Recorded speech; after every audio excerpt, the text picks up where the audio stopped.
Salam, deməli, bugün biz Newtonun birinci qanunu ədalət hesablanma sistemi dərsinə baxırıq. Bu dinamikanın bölməsinin başlanğıcıdır. Dinamikanın əsasını Newtonun 3 qanunu təşkil edir. Həmin bu Newtonun 3 qanunundan birincisi, Newtonun birinci qanunu belə ifadə olunur. Elə hesablama sistemləri vardır ki, cismə başqa cism təsir etmirsə və ya edilən təsirlər bir-birini tarazlaşdırırsa, o sükunət və yaxud düz xətli bərabər sürət hərəkət halını saxlayır. Bu nə deməkdir? Məsələn, bir cisim heç bir hərəkət etmir. Bax, bunu ifadə edirəm mən sənə. Bir cisim heç bir hərəkət etmir və əgər sən ona təsir göstərmirsənsə, onda o yenə də sükunətdə qalacaq, yəni öz yerində qalacaq. Yox, əgər ona edilən təsirlər bütün istiqamətlərdə, hansı istiqamətdə, məsələn 4 dənə tərəfi var tutaq ki, bütün 4 tərəfindən ona qüvvə ilə təsir göstərirsən və qüvvələrin də hamısı bərabər olduğuna görə bu zaman həmin cisim yenə düz xətli bərabər sürətlə hərəkət edəcək. Sükunətdə qalar deyəndə cismin sürəti 0 deməkdir, təcildə 0 deməkdir, F də 0 deməkdir. Yox, düz xətli bərabər sürətli hal deyəndə isə bax, V bərabərdir konstant nə deməkdir? Düz xətli bərabər sürətli hərəkət keçmişik. A bərabərdir 0, F bərabərdir 0 olacaq. Yəni V bərabər konstant. Sürət, qiymət və istiqaməti dəyişmir.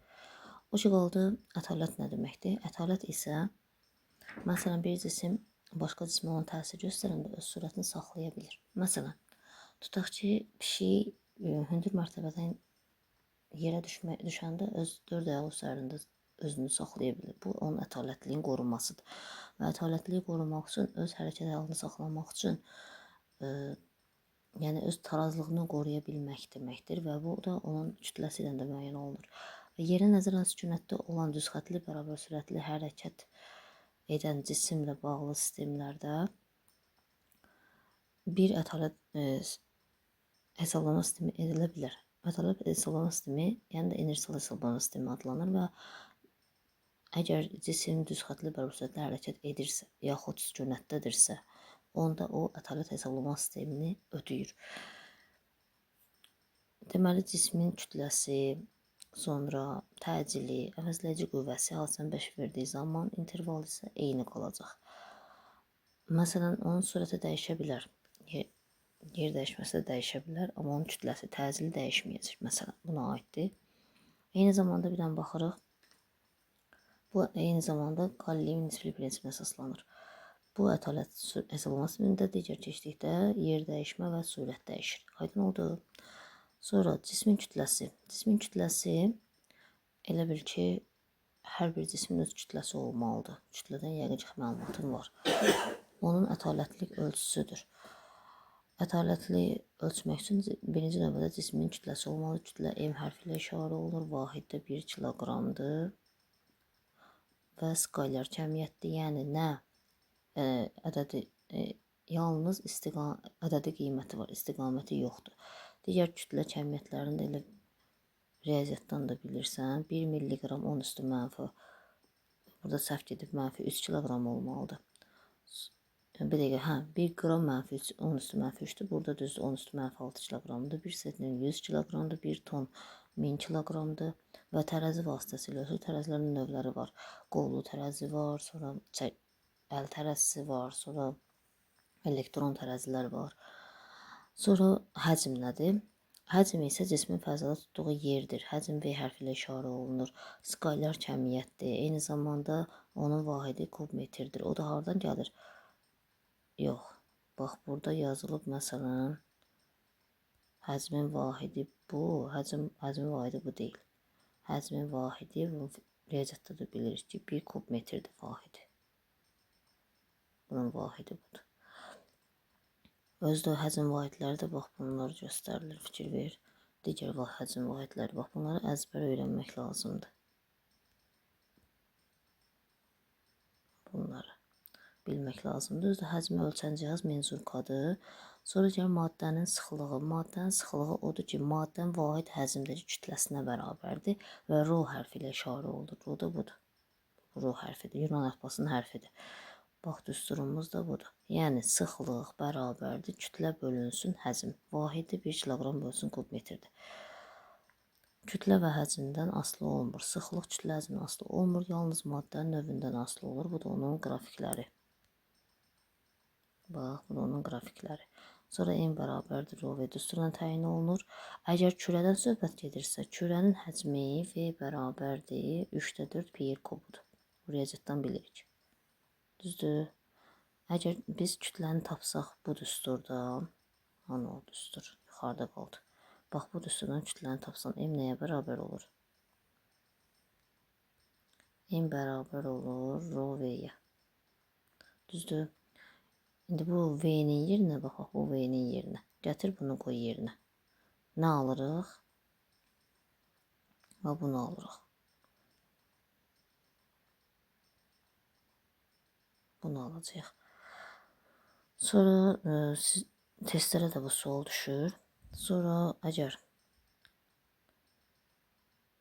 bizə cismin radiusu tələb olunarsa, radius çünki 3-cü dərəcədən kub olduğuna görə bu radiusdur, bax, burada yazılmayıb, r bərabər də olmalıdır. R'i tapmaq, radius tapmaq üçün 3m bölünsün 4 pi rho kök altında 3-cü dərəcədən. Verilmiş maddənin hazırlanmış cismin kütləsi onun həcmi ilə düz mütənasibdir. Bax, fikir ver. Həcmlə düz mütənasibdir. Burada da tangens alfanı bir. M-in v-yə nisbətidir ona görə. Sonra dinamikanın əsasından qüvvə təşkil edir. Mexanikanın hərəkəti onu doğuran səbəblər, yəni onun nə səbəbdən yaradırsa, hər hansı bir hərəkətin baş vermə səbəbini araşdırırsa, bu məhz dinamika bölməsinin işidir. Və dinamika bölməsində qüvvə istifadə olunur. Yəni hər hansı bir cisim hərəkət edirsə ona qüvvə təsir etməlidir. Bir cisimlərin bir-birinə baxaq bu cümlə. Təsirini xarakterizə edən fiziki cəmiyyət qüvvə adlanır. Qüvvə vektoral cəmiyyətdir, F hərfi ilə işarə olunur. Həm də tətbiq nöqtəsi olur, ədədi qiyməti olur, istiqaməti olur. Bax, bu 3 dənə əlaməti var. Bunlarla xarakterizə olunur. Qüvvənin vahidi newtondur, ölçü cihazı drometrdir, əlavə kəmiyyətləri də bax bunlardır. Yəni mega newton 10^6-dır, milli newton 10^-3-dür, 1 kilo newton 10^3-dür, 1 mikro newton, burada newton olmalıydı, 10^-6-dır. Daha sonra əvəzləyici qüvvə nəyə deyilir? Əgər cismə bir neçə qüvvə, eyni zamanda bir neçə qüvvə təsir edərsə, onda bu cismə təsir edən qüvvələrin əvəzləyicisi əvəzləyici qüvvə adlanır və onların hamısını bax bu formada eyni istiqamətə təsir göstərirsə toplayırıq. Və burada bəzi yerlər var ki, yəni xarakterizə olunur. Məsələn, qüvvələr əgər bir-birini müəyyən bucaq əmələ gətirərsə, onda kosinuslar teoremi ilə təyin olunacaq. Əgər cismə təsir edən qüvvələr eyni istiqamətdə təsir göstərərsə, onda deyirik ki, qüvvənin əvəzləyicisi onların cəminə bərabərdir. Yox, əgər əks istiqamətdə təsir göstərərsə, fikir ver, onda onları çıxmaq lazımdır. İstiqamət də böyük qüvvənin istiqaməti götürülür. F1 istiqamətində olur, çünki F1 F2-dən böyükdür. Qüvvələr bir-birinə perpendikular olarsa, onda Pifaqor teoremindən istifadə olunur. Sonra bu da, bax, bu gördüyün düstur üçbucaq parabolikslər riyaziyyatda ona əsasəndir. Bəzən görürsən ki, bir dənə qiymət verilir, kitabda buna suallar var. İndi ona da baxarıq. Deməli, oradakı suallarda görürsən ki, deyir ki, bu qiyməti ala bilməz. 2 dənə qüvvə verir, sonra deyir, məsələn, bu qiyməti ala bilməz. Tutaq ki, deyir ki, F1 qüvvəsi 4 newtondur. 4 newtondur. O biri 13 newtondur. Hansı verilən qiymətlər hansını ala bilməz? Neynəməlisən? 13-dən 4-ü çıxırıq. Bu tərəfdə 9, düzdür? Burada isə toplayırıq 21. 21 deyirəm, 17. Deməli, bu F əvəzləyici qüvvə hansı qiymətlər ala bilər? 9 newtonla 17 newton arasında qiymət ala bilər. Aydın oldu. Məsələn, desə orada yazılsa ki, 8 newton artıq o doğru deyil. Çünki 8 newton bunların arasında yoxdur. Sonra bax bu Bu lap əsasdır, çox önəmlidir, bax bu lazımlıdır. Məsələn, bax, bu F qüvvəsi vektordur, tutaq ki, bu vektor üfüqlə müəyyən bucaq əmələ gətirirsə, üfüq həmin fx, məsələn, proyeksiya ayırırdıq, yadındadırsa, vektoral kəmitlə proyeksiya ayırırdıq. Proyeksiya ayıranda, məsələn, f-i 2 ox üzrə, yaxud da deyək, müstəvi x, y koordinatlar üzrə ayırsaq, biri fx, digəri fy olsa, fx həmişə kosinus alfa ilə ifadə olunur. O da niyə? Çünki yadında da keçən dəfə demişdim, kosinus katetin, böyük katetin hipotenuza nisbətidir. Burada da həmin şeydir.